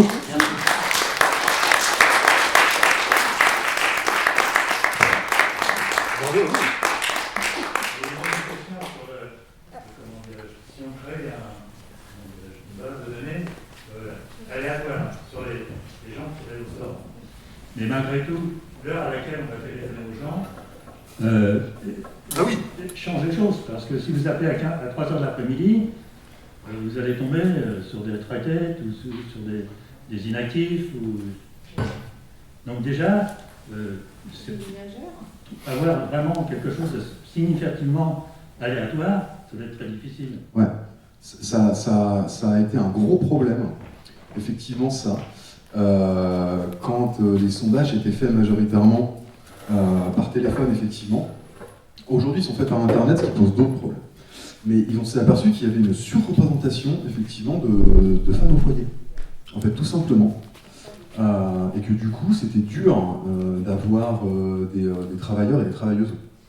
Et on avait une surreprésentation d'inactifs et en gros, femmes au foyer retraitées. Et c'était les personnes qui répondaient le plus, qui étaient le plus sollicitées, ce qui posait d'autres problèmes dans leur vie, on va dire, quotidienne. Pour parler de moi, mais je vois ma grand-mère. Ma grand-mère a fini par bazarder son téléphone parce qu'elle avait jusqu'à 30 appels par jour pour des trucs comme ça. Enfin, bah oui, mais si vous voulez, ils essaient de taper là où ils peuvent. Et donc on avait un gros problème effectivement de surreprésentation des femmes au foyer, d'autant plus qu'on s'était aperçu, alors c'était il y a quelques années, les choses changent en ce moment, mais que les femmes au foyer ne se sentaient aucunement légitimes, pour une grande partie d'entre elles, à répondre à la question politique, ce qui posait d'autres questions. Elles refusaient un peu plus de répondre à des questions politiques que les hommes. Et donc ça posait des problèmes. Aujourd'hui, c'est fait par Internet, ça pose d'autres problèmes, c'est-à-dire qu'on n'interroge plus que des internautes, ce qui fait d'autres biais. Moi, je voulais juste qu'on parle 2 minutes du format du spectacle, de la conférence gesticulée, parce que je voulais savoir comment est-ce que ça vous est venu, l'idée de présenter ce que vous savez sous ce format-là, comment est-ce que vous avez découvert les conférences gesticulées, si vous pouvez nous parler un peu de ce format très particulier. Tout à fait. Peut-être oui, pour introduire donc, ce que vous avez vu ici, une conférence gesticulée, c'est un mélange des genres. Hein, on mélange un petit peu la conférence, parce que c'est vraiment une conférence, hein, encore une fois, je répète, tout ce que j'ai dit est vrai, caricatural mais vrai, sauf le coût des 10% de réduction. Ça mélange également ce qu'on a, comment dire ça, des savoirs académiques et des savoirs plus personnels. La conférence gesticulée, c'est une prise de parole d'une personne qui n'est normalement pas un expert, qui est ce qu'on appelle un expert d'usage. On est tous des experts de nos professions, de notre vie, et donc on est tout à fait légitime de parler de ça. Et c'est de là que vient la conférence gesticulée. Ce sont la plupart des gens, des personnes qui parlent de leur travail, pour beaucoup de leur souffrance au travail, de ce que les réformes politiques ou le système économique fait à leur travail.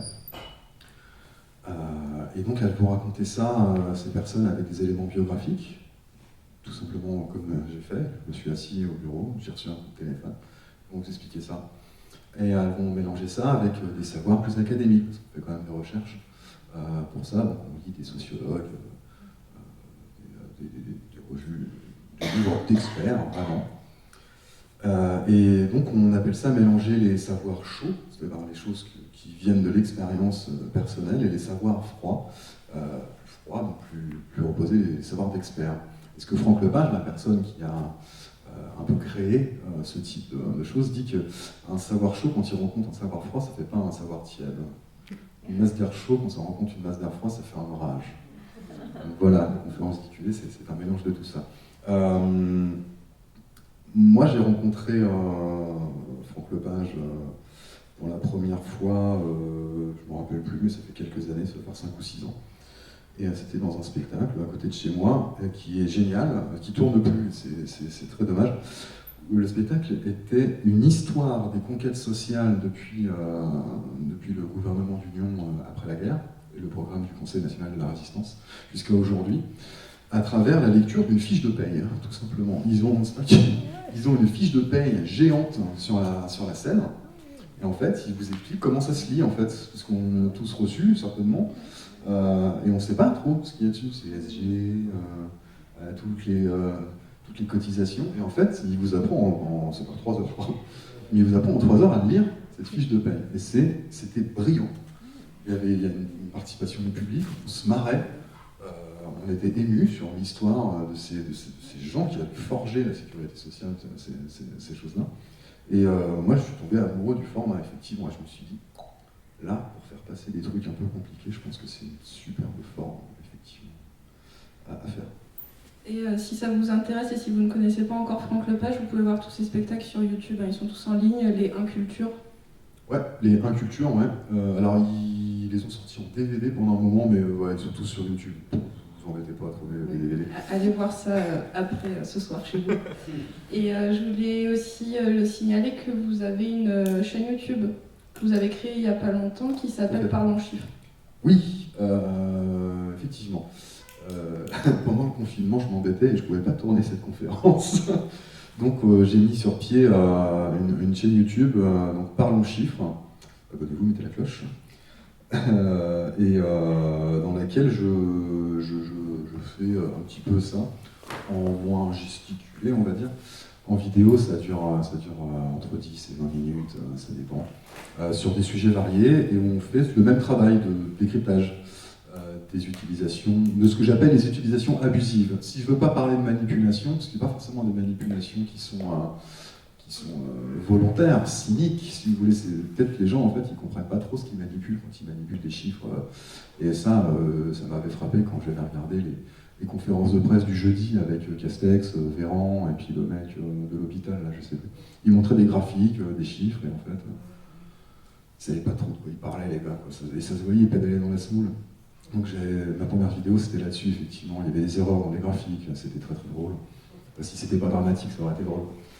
Voilà. Et vous pourrez voir la suite de cette conférence, puisqu'il y a une suite également sur cette chaîne. Ou sur la chaîne de Franck Lepage, d'ailleurs, vous pouvez la trouver aussi. Et oui, d'ailleurs, je me souviens de la vidéo dont vous parlez, la première qui a ouvert votre chaîne. Ouais. Parce que, en fait, durant votre conférence gesticulée là, vous nous avez cité de différentes manières plein de biais possibles qui sont un mauvais usage des chiffres, mais il y en a encore, je pense, plein d'autres. Et notamment, enfin, même des choses qui semblent être des petits détails, qui sont par exemple visuels. Quand on présente un graphique, simplement des histoires d'échelle, est-ce qu'on représente une courbe, est-ce qu'on représente d'une autre manière, et même l'usage des codes couleurs. Selon la couleur qu'on va utiliser, ça va orienter le regard plus sur une partie d'une courbe ou sur une partie d'un graphique qu'une autre. Et c'est des choses minuscules, mais en fait ça peut faire aussi beaucoup. Ah bah, le diable se cache dans les détails, effectivement. Oui, bah, pour reprendre ces exemples, je pense qu'on a tous peut-être dû en voir une au moins des extraits dans les journaux télé, des conférences donc, où Jean Castex vient égrener les chiffres du Covid avec des courbes, etc. Et on s'est aperçu, c'était au mois de mars, je crois, qu'il y avait des problématiques d'échelle sur ces graphiques, par exemple. Attendez, j'ai un tableau. Je ne vais pas m'embêter à dessiner, mais en gros, l'espace qu'il y avait entre 0 et 10 000 cas était plus petit que l'espace entre 10 et 20 000, si vous voulez, par exemple. C'était le premier problème de ces graphiques, ce qui faisait que en fait, ça aplatissait la courbe et ça donnait l'impression que la situation était moins grave qu'elle ne l'était en vérité, rien qu'en faisant ça. Donc effectivement, ne pas indiquer l'échelle, et ça c'est le problème, c'est que c'est un truc qui est fait énormément dans les médias, puisque les graphiques dans les médias, surtout les chaînes d'infos en continu, comme ils doivent produire à fond tout le temps des trucs, ce ne sont pas des professionnels des chiffres ou des graphiques qui les font, ce sont des graphistes, donc ce sont des dessins qu'on voit. Et donc c'est plus facile de se gourer sur des échelles ou des représentations quand on fait comme ça, donc c'est pas des professionnels. Le dernier en date, c'était à Quotidien. C'est un peu sorti sur internet ça. Quotidien nous dit que 77% des gens hospitalisés ne sont pas vaccinés, et donc 33%, les 33% restants étant des gens vaccinés. Sauf que là, ça fait 110%, si vous voulez. Ils font une magnifique infographie. Ils font une vraiment très belle, en 3D, c'est animé, etc. Sauf que les mecs se gourent sur une addition, quoi. Donc donc bon, là c'est une erreur de leur part et on rigole, mais ça peut être utilisé pour manipuler, masquer une échelle, effectivement. Les codes couleurs, mettre des choses en rouge, ça fait peur. Une sémologie des couleurs. Il y a tellement de façons. Et rien que dans les façons de formuler les questions, par exemple, j'ai passé énormément de biais possibles. J'ai vu les 3 que j'avais repérés dans le grand débat, si vous voulez, mais il y a des trucs vraiment très très cons. Il y a des gens qui ont, par exemple, des biais d'attention à gauche. C'est les psychologues qui ont mis ça en évidence. Il y a une certaine partie de la population qui fait plus attention à ce qui se passe à sa gauche. Et donc, quand elle va regarder un questionnaire de sondage, si elle ne sait pas trop quoi répondre, elle va répondre un truc à gauche. Voilà. Et il y a des gens, pareil, pour la droite, ils vont faire plus attention à droite. C'est une petite partie de la population, mais quand on ne sait pas quoi répondre, en fait, on va faire attention à ça. Ou alors, on va répondre à la première, ou la dernière. Et donc, c'est pour ça qu'ils ont trouvé des parades, des instituts de sondage, c'est que maintenant, en fait, l'ordre des questions, souvent, quand il y a des réponses multiples, il va être mis aléatoirement.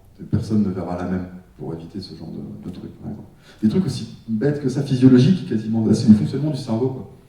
Et on ne peut pas trop lutter contre le fonctionnement du cerveau, donc il faut trouver des parades, effectivement. Mais on ne va pas relister ici tous les biais possibles, parce que je pense qu'on n'en finirait pas, on y sera encore ce soir. Il y a une page Wikipédia, si vous voulez, qui les liste tous. Ouais, il faut taper quoi? Il faut taper...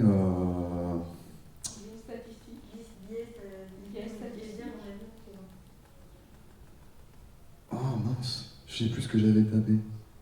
Ouais, biais dans les sondages, biais dans les questions de sondage, je sais plus ce que c'est. Mais il y a une page Wikipédia qui liste tout ça. Enfin, peut-être pas tous d'ailleurs, mais il y en a au moins une vingtaine. Principaux.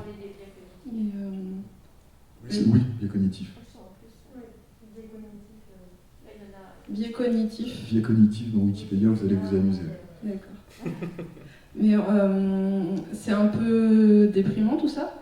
Mais est-ce que ces problèmes sont inéluctables? Est-ce qu'il y a quand même des manières de manier les chiffres et de faire des statistiques qui puissent s'extraire totalement de ces risques de biais et ces risques de récupération aussi? Vous parliez tout à l'heure de valeur absolue de chiffres bruts. Oui, alors on ne peut jamais être, protégé intégralement. Je pense, en tout cas, il faut être humble dans sa pratique professionnelle. J'essaye de l'être. On n'est jamais protégé d'un biais dans les chiffres qu'on peut avoir, un biais dans la manière de récolter les chiffres. On va interroger des gens, il y avait un truc biaisé. C'est qu'en fait, on va commencer, nous, à travailler en tant que statisticien sur une base de données, un corpus de chiffres dont le verre est dans la pomme, si vous voulez. En fait, ça a déjà commencé à mal se passer dès le début. Après, il faut connaître.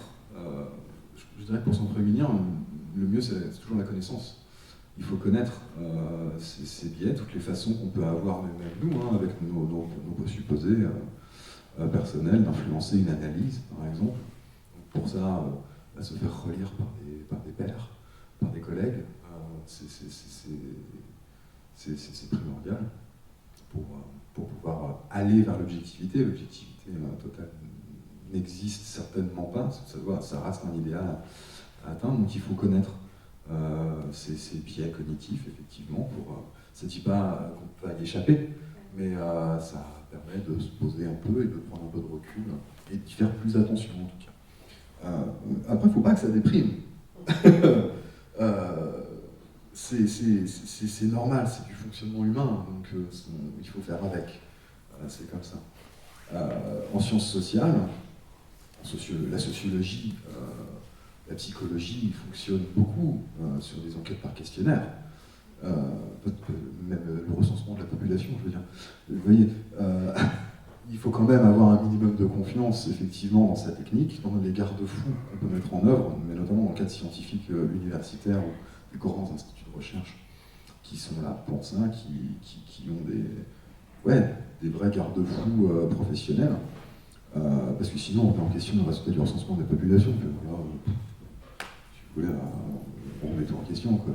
On n'avance plus, on construit plus de routes, on construit plus de nouvelles maternités, parce que c'est à ça que ça sert, le recensement, c'est de savoir où sont les gens pour pouvoir leur proposer un cadre de vie adapté, quoi. Donc non, il faut continuer à regarder ça. Ce que je mets en doute, c'est la version, on va dire, commerciale, effrénée de ces méthodes. Les instituts de sondage. En fait, on ne devrait pas dire les instituts d'ailleurs, on devrait dire les entreprises de sondage. Ça, c'est un ancien dirigeant de la Sofres qui disait ça. Pierre Veil, il disait, il faut arrêter, mes textos, il disait, il faut arrêter d'appeler ça un institut. Ça n'a plus rien à voir avec les débuts. Oui, au début, c'était quasiment des labos de recherche indépendants, mais aujourd'hui, notre activité principale, c'est du marketing. Donc on fait du business, donc on est des entreprises de sondage, on n'est pas des instituts. Donc les entreprises de sondage, quand elles font des trucs très commerciaux, leur but, c'est de faire pas cher, rapidement, et que la qualité soit à peu près là. Voilà. Mais en fait, on ne sait pas trop ce qu'il y a derrière. Puisque eux, les garde-fous, on ne peut pas les connaître. Comme on disait tout à l'heure avec le monsieur. Ça reste, leur méthode de calcul reste très très opaque, et en plus, ils se protègent derrière le secret commercial. Donc eux, moi, j'ai eu quand même un peu moins confiance, on va dire, que les enquêtes que peuvent faire l'INSEE. D'ailleurs, certains sondages qui sont produits, en fait, ne sont que de pâles copies d'études sérieuses qui existent déjà auparavant, que ce soit l'INSEE, l'INED, l'Institut des études démographiques. Il y a des super observatoires, l'Observatoire des inégalités, si vous ne connaissez pas, le CREDOX, Centre de recherche d'études sur les conditions de vie. C'est vrai qu'on a plein d'institutions publics ou privés, associatifs surtout, d'observateurs qui font un excellent boulot, et je pense qu'il ne faut pas jeter la pierre sur toute la profession comme ça. De toute façon, une des règles d'or, hein, c'est qu'un chiffre ne parle jamais tout seul. C'est toujours nous qui le faisons parler. Il n'y a pas de petite bouche, le chiffre, pour parler. C'est toujours nous qui le faisons parler. Donc, à partir de là, soyez un peu humble face à ça. Vous dites pas cher, mais il semble qu'il y a eu une affaire en justice il n'y a pas très longtemps, là. Les sondages de l'Élysée. Où les sommes étaient... Ah, c'est que la somme totale est faramineuse. Oui. Mais Mediapart c'était génial. Mediapart a sorti toute une série d'articles dessus, et dans un des articles, on peut voir un relevé, un relevé de facture en fait, de l'Élysée, parce que c'est l'Élysée qui paye, de l'Élysée sur l'intégralité des sondages sur une période de 3 mois, je crois. Et donc il y a la facturation. Vraiment, donc il y a le nom du sondage, la personne qui l'a fait, l'institut, et les prix. En fait, les prix sont pas si avec ça. C'est entre 6 000 et 20 000 euros, allez, entre 6 000 et 20 000 euros pour avoir un sondage. Alors des petits trucs, les gros trucs à 16 000 personnes, le baromètre politique, ça va lui coûter plusieurs dizaines, voire peut-être une centaine de milliers d'euros. Mais en fait, c'est pas si cher que ça à l'unité. Ouais. Si vous voulez, c'est que là, il y avait eu une boulimie. Apparemment, c'est ça qui leur a reproché. Et l'absence de marché. Oui, en plus, bien sûr, c'était génial. Vous avez, enfin c'est votre métier, statisticien, donc vous avez tous les outils pour décrypter ces biais, ces erreurs qui sont faites dans la présentation des chiffres. Mais nous, en tant que citoyens, on n'a pas forcément tous ces outils. Alors, qu'est-ce que vous pourriez conseiller justement pour qu'on en apprenne à s'y retrouver quand on fait face à une information, pour savoir la décrypter, pour savoir à quoi se fier? C'est quoi les bonnes méthodes à adopter, les bons outils d'après vous? Il y a quelques réflexes. Oui, alors oui, je pense qu'il faut douter, mais avec méthode, si vous voulez. Donc déjà essayez toujours de remonter à la source. Ça, moi, c'est soyons des petits saumons qui remontons à la source. Quelque chose qui tenez pas plus tard qu'hier, j'essaie de vérifier un sondage. Je vois quelque chose passer sur Facebook, je suis vieux. Je vois quelque chose passer sur Facebook, un sondage, un sondage sur pour qui votent les chefs d'entreprise. C'est juste une image comme ça.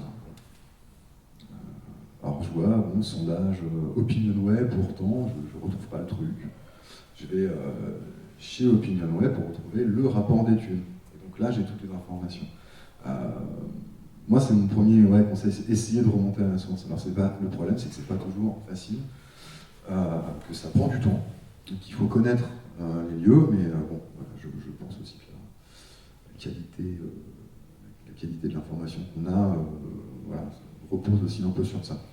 Alors normalement, le travail des médias, c'est de nous donner un accès facilité à tout ça. Dans le monde d'aujourd'hui où tout va très vite et où on peut extraire plein de trucs pour les republier par ailleurs, c'est parfois difficile, effectivement. Un exemple, j'avais reçu un jour un tract par mail. J'explique dans une de mes vidéos ça sur la situation de l'hôpital en France que j'ai faite au cours de l'été. J'ai reçu un genre de petit tract par mail avec juste des nombres de fermetures de lits par année en fait. Donc Roselyne Bachelot, quand elle était ministre de la Santé, a supprimé tant de lits, machin, tant de lits, truc, tant de lits. Au total, ça fait moins, je sais plus, 115 000 lits en temps d'années. C'est un scandale, et c'était tout. J'avais que ça. Là, le but du jeu, ça a été de remonter à la source de l'information, essayer de retrouver le truc, essayer de refaire les calculs, mais bon, c'est un peu compliqué, quoi. Alors, aujourd'hui, il y a des fact-checkers qui peuvent vous aider. Alors, ils ne sont pas tous forcément de même qualité, on va dire, certains qui se plantent. Et vous conseilleriez quoi, par exemple? Je sais pas. Je me suis engueulé avec les décodeurs du monde récemment. Parce qu'ils n'ont pas fait du très très bon travail. et je trouve que ceux de Libé sont pas mal. Comment ils s'appellent? Check News.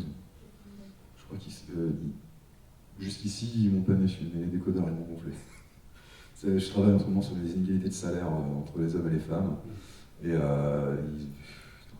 c'était sympa de leur part parce qu'ils ont essayé de faire un truc de fact-checking sur les critiques qu'on pouvait émettre sur la fameuse date du 3 novembre à 9h22, vous savez, le jour et l'heure où les femmes commencent symboliquement à travailler gratuitement. Sauf qu'ils se sont plantés, en fait, ils ne sont pas allés lire les documents. Enfin, il y a des rapports d'études sur lesquels se sont basés le collectif Les Glorieuses pour faire cette date. Et les décodeurs ne sont pas allés les lire concrètement d'à côté. Donc, je les ai un peu engueulés sur Twitter, bloqués.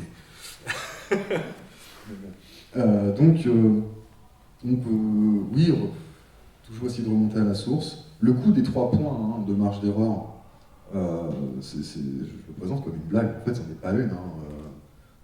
Vraiment essayer de faire cette petite gymnastique. Ouais. 3 points, plus ou moins 3 points, toujours, notamment sur des trucs de second tour, par exemple. Ça marche quasiment tout le temps. Et puis voilà, le doute légitime, le doute fondé, le doute méthodique, effectivement. Et puis après, bonne chance. Oui, puis dire, c'est écrit un petit aussi. Ouais. Quand on voit que 80% des utilisatrices sont satisfaites du traitement et que c'est sur un panel de 52 personnes. Auto-évalué. C'est quand même. Mais ça, c'est écrit tout petit, le nombre de personnes. Oui, effectivement, vous avez raison. Effectivement, essayer de retrouver quelle est la méthode utilisée. Effectivement. D'où sort ce chiffre qu'on nous donne. C'est vraiment ça qu'il faut essayer de trouver. Ces informations-là sont obligatoires pour publier un sondage. Je l'ai évoqué vite tout à l'heure. Mais ce sont des informations obligatoires depuis 2012, je crois. Il faut la date à laquelle ça a été fait, la méthode, le nombre de personnes et des informations sur les marges d'erreur qui doivent être sur chaque question posée. Alors en pratique, elles ne le sont pas.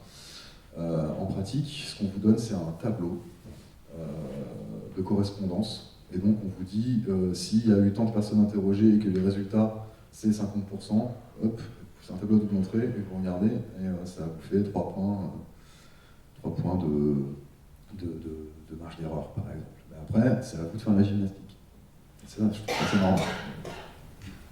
Oui, mais justement, sur ces marges d'erreur, en général, les chiffres qu'ils donnent ne sont pas justes. Ils utilisent des moyennes ou des habitudes, oui. Mais ils ne donnent pas le chiffre qui correspond à la méthode et au sondage qui s'est appliqué. Oui. Et en particulier sur les sondages avec des échantillons fabriqués, il s'est arrivé ces derniers temps que pour les sondages politiques, les marges d'erreur étaient beaucoup plus grandes que les 2 ou 3% qui donnent ordinairement. Ouais. Ça montait à 5 ou 6, et du coup à 5 ou 6, ça ne voulait plus rien dire du tout. Ouais. Parce que quand on vous dit que quelqu'un a 14%, puis que l'autre il en a 16, et que la marge est de 6%, quelle conclusion vous pouvez tirer de ce truc-là? Rien du tout.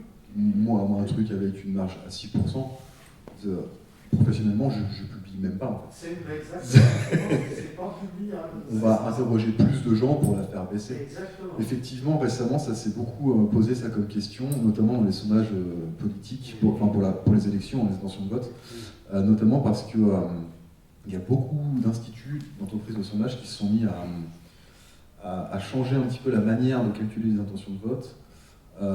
Ils prennent aujourd'hui beaucoup plus en considération les gens qui ont dit qu'ils étaient certains d'aller voter. Ils interrogent 1000 personnes.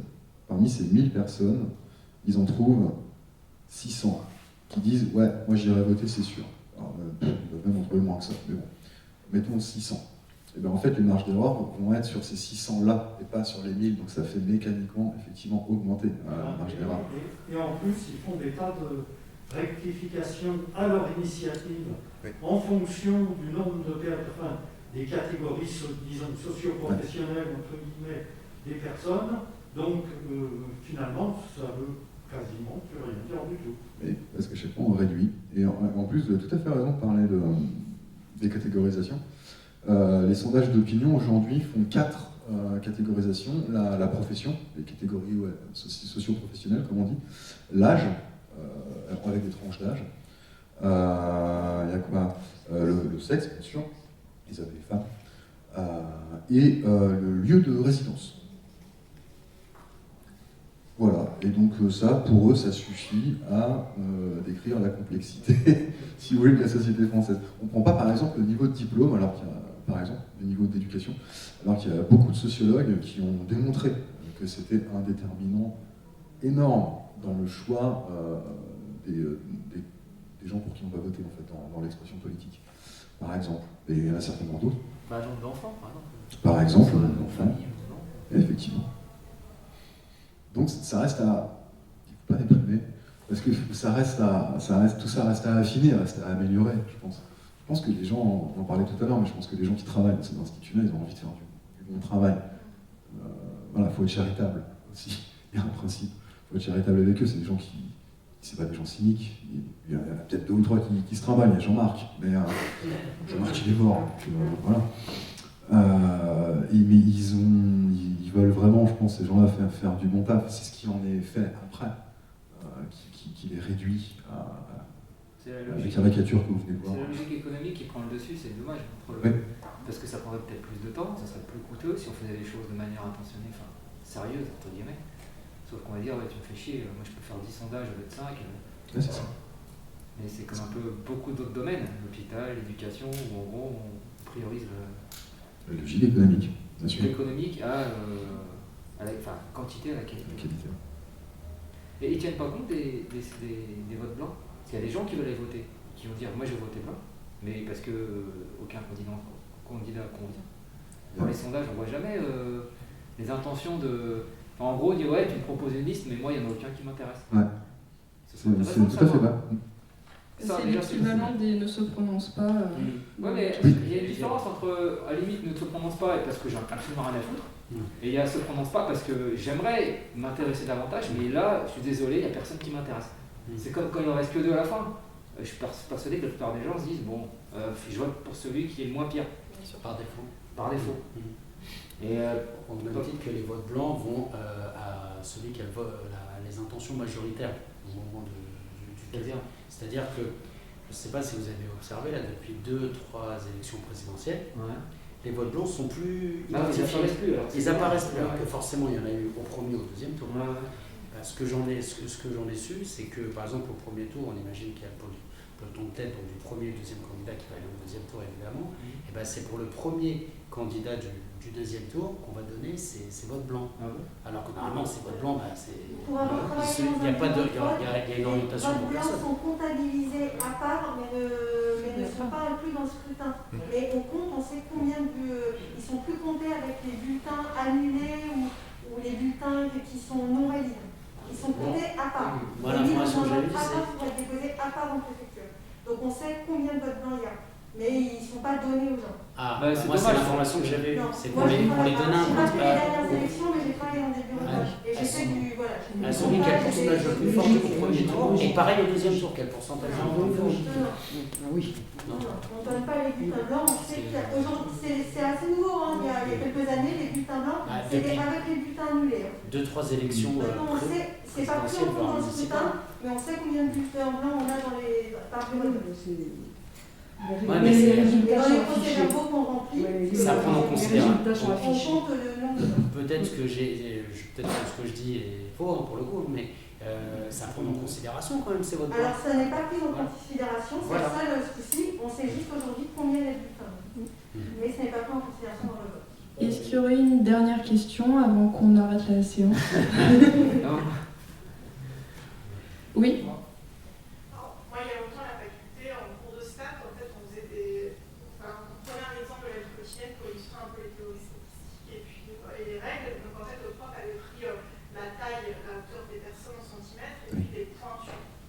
Et moi, ça m'avait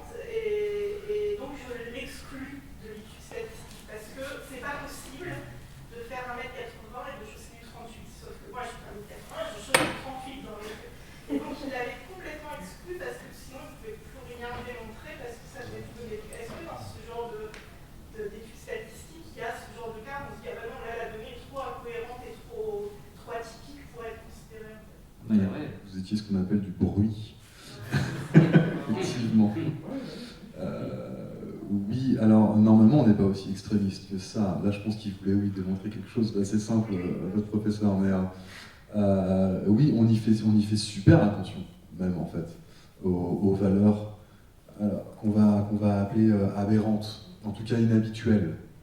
Sans parler d'aberration, c'est pas très gentil. Mais aux valeurs qui vont être inhabituelles.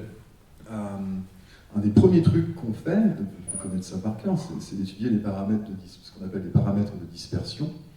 La moyenne en est un, tout simplement. C'est juste regarder justement tous ces écarts à la moyenne, on trace nos belles courbes, et on va regarder tout ce qui est un petit peu à l'écart, comme ça, pour pouvoir observer l'état moyen d'un phénomène, de la taille des gens, voilà. La correspondance de la taille et la pointure de chaussures. Mais c'était deux très bons exemples, parce qu'effectivement, normalement, c'est relativement cohérent. Donc on a l'état moyen de ce phénomène, on va avoir ce qu'on va appeler nous les marges, en fait, les états marginaux. Donc les marges, c'est vraiment les bords, quoi. C'est ceux qui sont les plus grands gens, et les plus petits gens, par exemple, ou les plus petits pieds, les plus grands pieds, pour filer la métaphore. Et donc oui, on observe tout ça. Après, de là à les ôter des bases de données, non. Non, il faut s'en servir pour illustrer, justement. On a des méthodes maintenant pour illustrer ça qu'on appelle des boîtes à moustaches. On va rentrer dans la technique, là. Où il est maintenant de plus en plus courant de donner effectivement la valeur moyenne, la valeur minimum, la valeur maximum d'un phénomène, pour qu'on sache où on se place, en fait, tout simplement, quelle est l'étendue du phénomène. C'est très bien de connaître la moyenne, mais comme je vous ai dit, c'est un peu moins de 2 jambes par être humain. Donc on connaît la valeur max, la valeur minimum, on connaît la valeur qui va couper les gens en deux. Donc, je sais pas, 1m74, la moitié des gens font plus, la moitié des gens font moins que ça. Donc on appelle ça la médiane, par exemple. Non, il faut justement les étudier, tous ces paramètres qui paraissent comme ça aberrants. Après, il ne faut jamais oublier que les statistiques, c'est une science et la sociologie, c'est des sciences des masses. On s'intéresse au groupe. Une statistique individuellement, en gros, vous ne rentrerez jamais dans les statistiques personne, en fait, à moins d'être quelqu'un de parfaitement moyen. Je ne suis même pas sûr que ça existe, un homme aussi moyen que ça dans la statistique. Donc c'est toujours les statistiques, c'est toujours une construction, c'est un artefact. Ça décrit ce qui se passe en masse, mais ça ne peut pas décrire, et ça ne doit pas décrire, ce serait triste, nos vies individuelles, quoi. Ça ne marchera jamais, ça. C'est pas possible, c'est pas fait pour. Voilà. Mais on se rend compte que quand on additionne tous nos comportements, par exemple, si on veut étudier des phénomènes sociaux, des comportements de vote, des comportements pour aller en vacances, c'est ce que fait Bison Futé, par exemple, les statistiques, ça fonctionne très très bien. Parce qu'en fait, on a beau parler des autres, trop moyens, quand on est en société, on est quelque peu prévisible.